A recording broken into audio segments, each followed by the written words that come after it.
Class 12 semester 4 তোমরা দেখতেই পাচ্ছ এইচএস মডেল কোশ্চেন পেপার 1, এরপরে যেটা আছে মডেল কোশ্চেন পেপার 2, তারপরে আছে মডেল কোশ্চেন পেপার 3। তোমাদের অনেক দিনের আবদার ছিল যে অবশ্যই সংসদ প্রদত্ত যে প্রশ্ন তার উত্তরগুলি যেন আমি তোমাদেরকে করে দিই। তার মধ্যে 2 নম্বরের প্রাকৃতিক ভূগোল, মানবীয় ভূগোল, ভারতের ভূগোল 2 নম্বরের সমস্ত তোমাদের উত্তর কি হবে সংক্ষিপ্ত যথাযথ করে দিয়েছি, ভিডিওসে গেলেই তোমরা পাবে। তারপরে 3 নম্বরের প্রাকৃতিক ভূগোল হয়ে গেছে, চলছে মানবীয় ভূগোল যেহেতু একটু কঠিন পোর্শান তোমাদের কাছে একদম নূতন দিক, তাই আমি 3টে যে সেট আছে 3টে সেটেরই আলাদা আলাদা ভিডিও করেছি। পরপর তোমরা দেখবে শুধু এইচএসেরই ক্লাস আছে। আজকে একদম লাস্ট অর্থাৎ 3 নম্বর সেটের মানবীয় ভূগোলের প্রশ্ন, ম্যালথাসের তত্ত্বের দুর্বল দিক, কোন দেশের অতিরিক্ত জনসংখ্যা অর্থনীতিতে কী প্রভাব ফেলে, অমর্ত্য সেন প্রদত্ত সক্ষমতা দৃষ্টিভঙ্গিতে কার্যক্ষমতা, সম্ভাবনা, স্বাধীনতা, দায়িত্ববোধের গুরুত্ব কী, কল্যাণমূলক দৃষ্টিভঙ্গির বৈশিষ্ট্য সম্পর্কে লেখো। ফলে বুঝতেই পারছো এগুলো কিন্তু আমরা এবিটি এর টেস্ট পেপারেও বারে বারে পেয়েছি। প্রত্যেকটি আলোচনা করব, তাই শুরুর আগেই অর্থাৎ এই প্রথম কোশ্চেন আলোচনার আগেই তোমাদেরকে বলবো যদি চ্যানেলে নতুন হয়ে থাকো অবশ্যই চ্যানেলটা সাবস্ক্রাইব করে রেখো।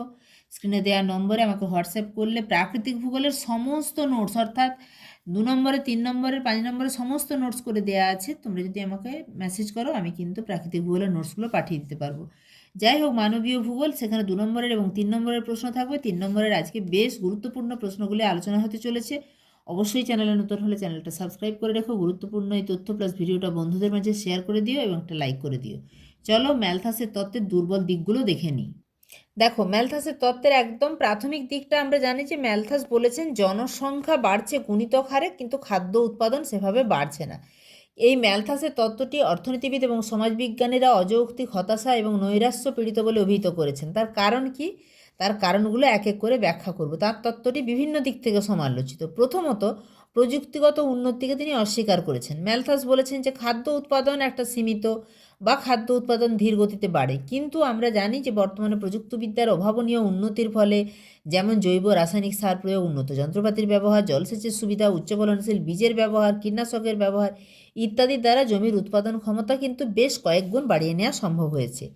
তাছাড়া দ্বিতীয় পয়েন্ট সমালোচনার দিক, আমরা ম্যালথাসের তত্ত্বের দ্বিতীয় যে সমালোচনামূলক দিক দেখব সেটা হচ্ছে ভ্রান্ত খাদ্য ও জনসংখ্যা বৃদ্ধির হার।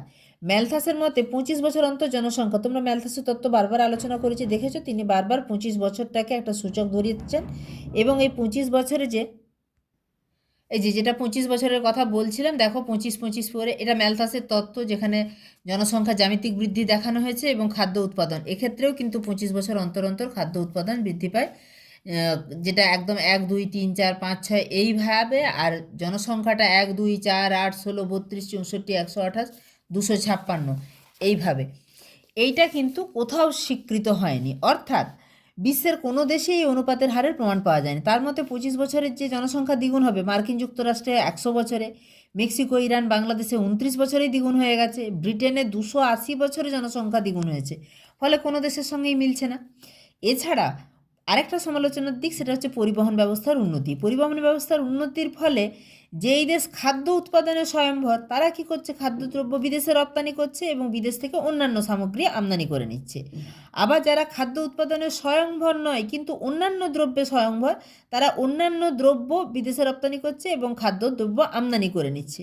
ফলে তিনি যেটা দেখিয়েছেন যে খাদ্যদ্রব্য উৎপাদন না হলেই দুর্ভিক্ষ হবে, এটাও কিন্তু সম্ভাবনা খুব ক্ষীণ। মানে সে দেশটা অন্য কিছুতেও উন্নত হতে পারে এবং পরিবহন ব্যবস্থার উন্নতির দ্বারা সে কিন্তু ওই অন্য জিনিসের বিনিময়ে খাদ্য নিয়ে আসতে পারে। এছাড়া আরেকটা সমালোচনার দিক জনসংখ্যা বৃদ্ধির ইতিবাচক দিক। ম্যালথাসের আশঙ্কা ছিল জনসংখ্যা বৃদ্ধি আটকাতে না পারলে দেশে দুঃখ দুর্দশা ঘনিয়ে আসবে, কিন্তু দেখা গেছে জনসংখ্যা বৃদ্ধির সঙ্গে সঙ্গে যদি জাতীয় আয় অর্থাৎ ওই জনসংখ্যাকে যদি উৎপাদনের কাজে লাগানো যায়, জাতীয় আয় বৃদ্ধি করা সম্ভব হয়, তবে জনসংখ্যা বৃদ্ধি কিন্তু দেশের জন্য আশীর্বাদ স্বরূপ। তাহলে বুঝতেই পারছো সমালোচনার দিকগুলো। চলে যাব 2 নম্বর কোশ্চেনে। এই যে 5-এর দাগে 2 নম্বর বলতে এখানে পরের বিয়েরটা, কোনো দেশের অতিরিক্ত জনসংখ্যা দেশের অর্থনীতিতে কী কী প্রভাব ফেলে। অতিরিক্ত জনসংখ্যা বা জনাকীর্ণতা এটা কিন্তু দেশের অর্থনীতি, সমাজ, সমস্ত কিছুর উপরেই মানে দারুণভাবে প্রভাব ফেলে। প্রথমত, যদি জনসংখ্যা খাদ্য উৎপাদন বা সে দেশের সম্পদের তুলনায় বেশি হয় তখনই সেই অবস্থাটাকে জনাকীর্ণতা বলা হয়। তোমরা জনাকীর্ণতার সংজ্ঞা আগেই দেখেছো জনাকীর্ণতার সংজ্ঞাটা একটুখানি তোমাদেরকে দেখিয়ে নিচ্ছি। কোনো দেশের জনসংখ্যা যখন প্রাপ্ত প্রাকৃতিক এবং সাংস্কৃতিক সম্পদের তুলনায় বেশি হয় তখনই সেটা হচ্ছে জনাকীর্ণতা। এর যে প্রভাবগুলো, খাদ্য এবং জলের অভাব, বেশি জনসংখ্যা মানে বেশি খাদ্যের প্রয়োজন, যা খাদ্য উৎপাদন ও বিতরণ ব্যবস্থা এবং ভৌম জলের উপর চাপ বৃদ্ধি করে। পরিবেশ দূষণ, অতিরিক্ত জনসংখ্যার কারণে দূষণ বাড়ে, যেমন শিল্প কারখানা, যানবাহন, আবর্জনা ব্যবস্থাপনার মানে ঠিকঠাক আবর্জনা ব্যবস্থাপনা হয় না বলে যদি জনসংখ্যা বেশি হয় তখন পরিবেশ দূষণ হয়, যেটা জল, মাটি, বাতাসকে দূষিত করে। বাসস্থান সংকট, জনসংখ্যা বাড়লে বাসস্থানের অভাব দেয়, বিশেষত শহরগুলোতে যেখানে জনসংখ্যার চাপ বেশি সেখানে পর্যাপ্ত বাসস্থান, রাস্তাঘাট ও অন্যান্য মৌলিক সুযোগ সুবিধা থাকে না। স্বাস্থ্য সমস্যা, জনসংখ্যা বৃদ্ধির কারণে স্বাস্থ্য পরিষেবা এবং চিকিৎসা সুবিধার উপর চাপ বাড়ে। কর্মসংস্থানের সংকট, জনসংখ্যা বাড়লে কর্মসংস্থান ও অর্থনৈতিক সুযোগের অভাব দেখা যায়।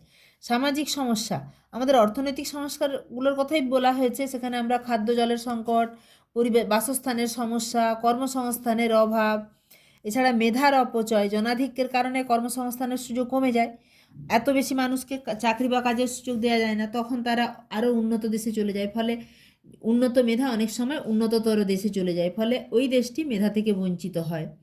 অর্থনৈতিক কাঠামো, অর্থনৈতিক অসুবিধাগুলোর কথাই বলতে বলা হয়েছে, তাহলে অর্থনৈতিক কাঠামো এই পয়েন্টটাও দেবে। জনসংখ্যার অত্যধিক চাপে সরকারি কোষাগারে ঘাটতি দেখা যায়, বিদেশি ঋণের পরিমাণ বৃদ্ধির কারণে অর্থনৈতিক কাঠামো ভেঙে পড়ে, অপুষ্টি, দরিদ্রতা, শিশু মৃত্যুর হার ক্রমশ বাড়তে থাকে এবং জীবনযাত্রার মানের অনুন্নতি ঘটে বা জীবনযাত্রার মান নিম্নগামী হয়। পরে সিয়ের দাগের অমর্ত্য সেন প্রদত্ত সক্ষমতা দৃষ্টিভঙ্গিতে কার্যক্ষমতা, সম্ভাবনা, স্বাধীনতা এবং দায়িত্ববোধের গুরুত্ব, এটা পুরোটাই তোমাদেরকে দেখাচ্ছি, 3 নম্বরের মতো অল্প করে দেখিয়ে দেবো। অমর্ত্য সেনের সক্ষমতা দৃষ্টিভঙ্গি। অমর্ত্য সেনের সক্ষমতা দৃষ্টিভঙ্গি আধুনিক উন্নয়ন অর্থনীতি ও নৈতিক দর্শনের একটি মৌলিক তত্ত্ব, যা মানবকেন্দ্রিক উন্নয়ন দর্শনের ভিত্তি গড়ে তুলেছে। সক্ষমতা দৃষ্টিভঙ্গির ভিত্তি, সক্ষমতা দৃষ্টিভঙ্গি 3টি গুরুত্বপূর্ণ চিন্তাধারার সমন্বয়ে গড়ে উঠেছে। একটা নীতিনৈতিকতা ও ন্যায় বিচার, দ্বিতীয়ত অর্থনৈতিক উন্নয়নের সূচক এবং 3 নম্বর হচ্ছে দারিদ্র্য ও সামাজিক বঞ্চনা বিশ্লেষণ। এই যে অমর্ত্য সেনের সক্ষমতা দৃষ্টিভঙ্গি, তার মূল বক্তব্য কি? তার মূল বক্তব্য হচ্ছে জাতীয় আয় বাড়লেও দারিদ্র্য, স্বাস্থ্যহীনতা, অশিক্ষা থেকে মানুষ মুক্ত হয় না। এই প্রেক্ষাপটে অমর্ত্য সেনের বক্তব্য ছিল উন্নয়নের মূল লক্ষ্য হওয়া উচিত মানুষের স্বাধীনতা ও বিকাশের সুযোগ বৃদ্ধি, এবং এই যে মানুষের স্বাধীনতা ও বিকাশের সুযোগ বৃদ্ধি, এইটার উপর গুরুত্ব দিতে গিয়ে তিনি 3টি উপাদানের কথা বলেছেন। কার্যক্ষমতা, কার্যক্ষমতা আসলে কি না, মানুষ কার্যক্ষমতার দ্বারা সব কিছু করে। এই কার্যক্ষমতা আবার 2 প্রকার। মৌলিক কার্যক্ষমতা, যে সকল বিষয় বেঁচে থাকার জন্য অবশ্যই প্রয়োজনীয় তাকে বলে মৌলিক কার্যক্ষমতা, যেমন খাবার খাওয়া, সুস্থ থাকা। আর জটিল কার্যক্ষমতা, সেটা হচ্ছে সুন্দরভাবে বেঁচে থাকার জন্য যে সকল বিষয় প্রয়োজনীয় তাকে জটিল কার্যক্ষমতা বলে, যেমন শিক্ষিত হওয়া, রাজনৈতিক অধিকার প্রয়োগ ইত্যাদি। কার্যক্ষমতার পরে আমরা দেখে নেব সক্ষমতা। সক্ষমতা হলো কোনো ব্যক্তির কার্যক্ষমতা বজায় রাখার সুযোগ। এই সক্ষমতা আবার 2 প্রকার। অভ্যন্তরীণ সক্ষমতা, শারীরিক, মানসিক এবং জ্ঞানগত দক্ষতা বৃদ্ধির সুযোগকে অভ্যন্তরীণ সক্ষমতা বলে, যেমন শিক্ষা লাভের জন্য স্কুলে যাওয়ার সুযোগ, সুস্থ থাকতে হলে চিকিৎসার সুযোগ। আর বাহ্যিক সক্ষমতা কি? সামাজিক, অর্থনৈতিক ও রাজনৈতিক সুযোগ সুবিধা লাভ, যেমন কর্মসংস্থানের সুযোগ, আইনি পরামর্শ ও সহায়তা লাভের সুযোগ। এরপরে হচ্ছে স্বাধীনতা। প্রতিটি ব্যক্তির নিজের জীবনের লক্ষ্য, মূল ও কার্যক্ষমতার উপাদানগুলিকে স্বেচ্ছায় বেছে নেওয়ার অধিকারকে বলে স্বাধীনতা। এই স্বাধীনতা আবার 2 প্রকার। প্রয়োগযোগ্য স্বাধীনতা, অর্থাৎ অর্থনৈতিক সুযোগ, রাজনৈতিক স্বাধীনতা, সামাজিক সুবিধা ইত্যাদি প্রয়োগযোগ্য স্বাধীনতা। আর মূলগত স্বাধীনতা, সেটা হচ্ছে ব্যক্তি যা করতে চায় তা করার জন্য যে বেছে নেওয়ার সুযোগ, সেটাই হচ্ছে মূলগত স্বাধীনতা, যেমন পছন্দ মতো পেশা গ্রহণ, পছন্দ মতো ভোটাধিকার প্রয়োগ। তাহলে এখানে সক্ষমতা, স্বাধীনতা, কার্যক্ষমতা সমস্ত দিকটাই আলোচনা করা হলো। চলে যাব লাস্ট প্রশ্নে। মানবীয় ভূগোল থেকে, অর্থাৎ 5-এর দাগ থেকে লাস্ট প্রশ্ন, কল্যাণমূলক দৃষ্টিভঙ্গির বৈশিষ্ট্য। দেখো, এখানে কল্যাণমূলক দৃষ্টিভঙ্গি, সক্ষমতা দৃষ্টিভঙ্গির পার্থক্য দেয়া আছে, কিন্তু পার্থক্যের বিষয়টা দেয়া আছে। আমরা কল্যাণমূলক দৃষ্টিভঙ্গির বৈশিষ্ট্য লিখতে গিয়ে এই বৈশিষ্ট্য, অর্থাৎ এই ভিত্তিটা দিয়েই এই বৈশিষ্ট্য লিখতে পারি। যেমন কল্যাণমূলক দৃষ্টিভঙ্গির মূল ধারণা কি? মানুষের উন্নয়ন পরিমাপ করা হয় তার সুখ, সন্তুষ্টি বা উপযোগের মাধ্যমে। দ্বিতীয় বৈশিষ্ট্য মূল্যায়নের ভিত্তি, ব্যক্তি কতটা সুখী বা সন্তুষ্ট বা তার সম্পদের পরিমাণ কতটা, সেটা হচ্ছে কল্যাণমূলক দৃষ্টিভঙ্গির মূল্যায়নের ভিত্তি। কল্যাণমূলক দৃষ্টিভঙ্গির মাপকাঠি কি? উপযোগিতা, আয়, সম্পদ অথবা চাহিদা পূরণ। কল্যাণমূলক দৃষ্টিভঙ্গিতে মানব উন্নয়নের উদ্দেশ্য, অর্থনৈতিক উপার্জন বৃদ্ধি এবং উপযোগিতা সর্বোচ্চ করা। অভাব ও দারিদ্র্যের সংজ্ঞা, কম আয় বা সম্পদের অভাবই হলো দারিদ্র্য। এই দৃষ্টিভঙ্গি মূলত অর্থনৈতিক দারিদ্র্যকে তুলে ধরে। তাহলে এই বৈশিষ্ট্যগুলি লিখলেই সুন্দর হয়ে যাবে 3 নম্বরের মতো প্রশ্নের উত্তর। যাই হোক, এখানেই শেষ করছি। শেষ করার আগে বলবো, চ্যানেল নতুন হলে অবশ্যই চ্যানেলটা সাবস্ক্রাইব করে রাখবে এবং অবশ্যই আগের ভিডিওগুলো দেখে নেবে এবং পরবর্তী ভিডিওর জন্য অবশ্যই চ্যানেলে চোখ রাখবে। অবশ্যই বন্ধুদের মাঝে শেয়ার করে দিও এবং একটা লাইক করে দিও।